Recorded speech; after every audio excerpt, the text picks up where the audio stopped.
ini kami akan menjelaskan materi kami tentang pengujian program. Pengujian program. Sebelum suatu perangkat lunak digunakan atau dipasarkan, tim pengembang harus memastikan bahwa program tersebut telah memiliki kualitas terbaik dan bebas dari kesalahan atau bug. Hal ini dapat dipastikan jika program telah melalui tahap pengujian. Perkembangan teknologi informasi dan komunikasi membuat perangkat lunak yang dikembangkan semakin beragam, baik dari segi jenis penggunaan, jenis mesin di mana perangkat lunak ditempatkan maupun dari ukurannya. Dari jenis penggunaan, kita dapat melihat perangkat lunak digunakan di berbagai industri. Berdasarkan tujuan dari pengujian, ada beberapa jenis pengujian perangkat lunak diantaranya sebagai berikut. A. Pengujian fungsi dilakukan untuk memverifikasi masing-masing fungsi yang ada di perangkat lunak apakah bekerja sesuai dengan spesifikasi yang telah ditentukan atau tidak.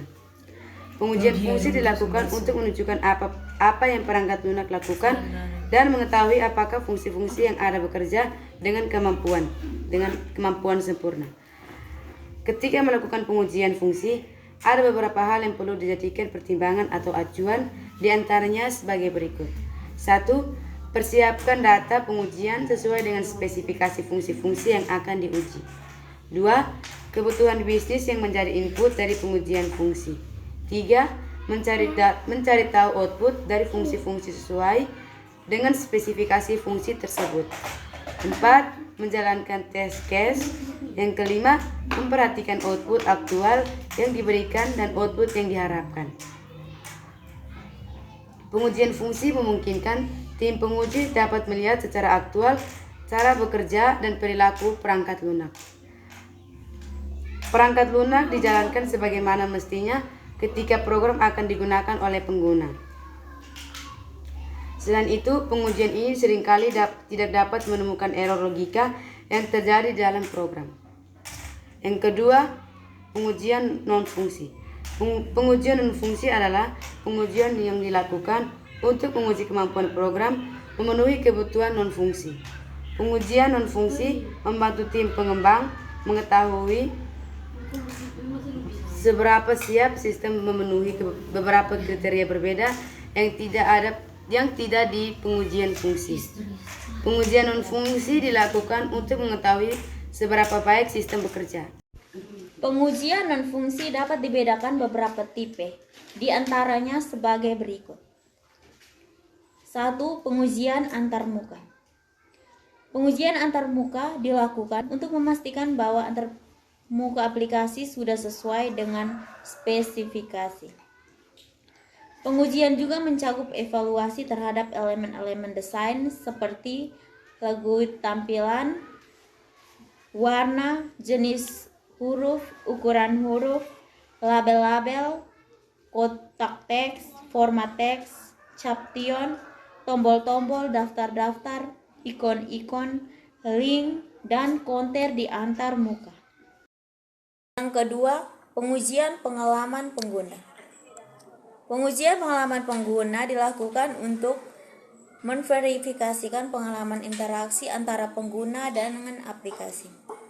Pengujian ini tidak hanya mencakup tampilan di program, tetapi juga mencakup impresi pengguna ketika berinteraksi dengan program, pengalaman pengguna ketika berinteraksi dengan produk atau layanan organisasi, serta rangkaian aksi yang harus dilakukan oleh pengguna ketika berinteraksi dengan antarmuka program.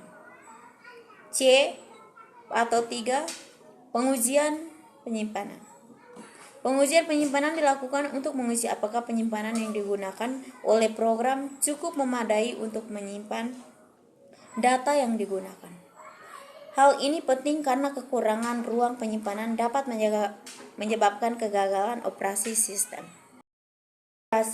Pengujian operasi bertujuan untuk mengevaluasi sistem atau komponen sistem jika digunakan dalam lingkungan operasi organisasi. Pengujian keamanan.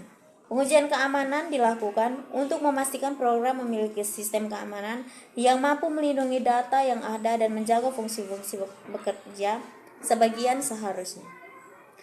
Pengujian penetrasi.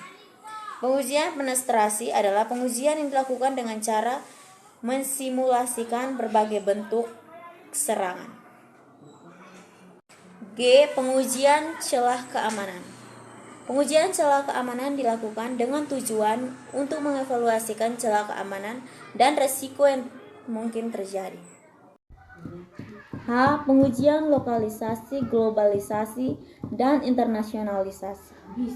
Bertujuan untuk memastikan program dapat berjalan baik jika disetting dengan berbagai pengaturan lokal di berbagai daerah. I. Pengujian beban dilakukan untuk evaluasi perilaku sistem jika digunakan dengan beban kerja yang tinggi. J. Pengujian stabilitas. Pengujian stabilitas dilakukan untuk tujuan menguji apakah aplikasi dapat bekerja secara terus-menerus dengan baik dalam jangka waktu yang disyaratkan. K. Pengujian volume. Dilakukan untuk memastikan sistem memiliki kinerja kerja yang baik ketika digunakan pada saat volume data di basis data meningkat. Pengujian pemulihan. Bertujuan untuk mengevaluasi kemampuan program untuk memulihkan diri dan beroperasi secara normal secara mengalami kerusakan, kegagalan perangkat keras, atau pengguna-pengguna yang lain. Berikutnya pengujian kompatibilitas. Dilakukan untuk memastikan program dapat bekerja dengan berbagai lingkungan perangkat keras, perangkat lunak, sistem operasi, dan jaringan yang berbeda-beda. Pengujian kegunaan. Ujian kegunaan dilakukan untuk mengevaluasi program dengan kemampuan minimal yang harus dimiliki oleh pengguna untuk dapat menggunakan program tersebut. Yang terakhir, pengujian aksesibilitas adalah pengujian untuk menentukan kemampuan program menyediakan akses kepada pengguna. C. Pengujian struktural. Pengujian struktural dilakukan untuk memeriksa implementasi dan kode program melalui pengujian struktur sistem perangkat lunak dan komponen-komponennya.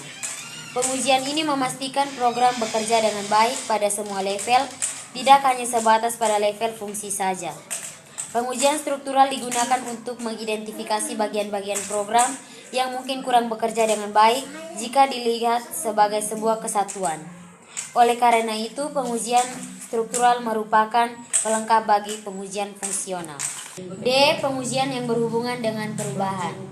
Pengujian yang berhubungan dengan perubahan dilakukan untuk memastikan bug yang ditemukan sebelumnya sudah diperbaiki dengan bug yang muncul akibat perubahan yang diberikan pada versi yang baru telah diperbaiki.